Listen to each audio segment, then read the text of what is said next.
Well, hello. Here we are in Salto, Uruguay, just sending out a shout out to his storytellers. We need you to come here to Uruguay to help us out in a tremendous way. God is doing some mighty things. As you remember from when we talked in the past, Uruguay is known as the graveyard of missions. And when I heard that, I told the people, I said, well, my God, Jesus, he specializes in miracles and graveyards.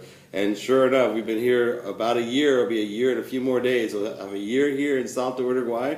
And he is raising the dead in an incredible way. Oh, my goodness.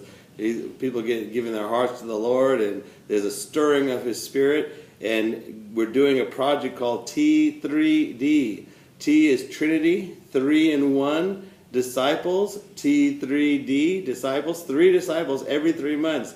We're right now, we started off with 14 disciples on T3D, and now those 14 disciples in 3 months, now we're training 80 disciples with another team at the level of the city. We've asked now for all the churches to give us their leaders that we can train so they can make disciples, who make disciples, well, you get the idea. T3D is just exploding. We need you to come and tell that story for us so that we can expand this around as far as we can and people can join in and help us. Denise, tell us about Let's Eat. Well, Let's Eat is about, EAT actually stands for Evangelism Across the Table, and I am a full-titled professional chef, and I take my food and I go to different places and I do workshops with the food. And just like when you build a house and you have building blocks and you have to put blocks over blocks and you construct this little house thing going on.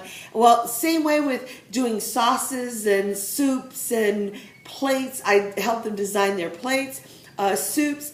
It takes bones and vegetables and water to build this great soup so that we can get a sauce, so that we can put it on our meat, and then we create this beautiful plate. But we also use it as an evangelism tool, and we use, mixing in with Michael's T3D discipleship, we use the 7 basic steps in that discipleship program when I'm evangelizing, and it's called sobremesa. So with this food, what does sobremesa mean? Sobremesa means that we sit down after we've made all this food and build blocks, and I've given them fundamental scriptures to go with that, then we sit down and we eat what we've made. And then we share about the gospel, and I get a chance to preach using all the scriptures regarding food and all the bases of the different food items. And I use what we have available. Now, Uruguay doesn't have a lot of food items, so anything you can bring it. We'll take it here. Thank you for listening to this video, this clip. Come on over here. We need your help. Please help us tell our story. Absolutely. And our story is wrapped up in his story. And we've got a great place for you all to come to. Hurry home to Salto, Uruguay.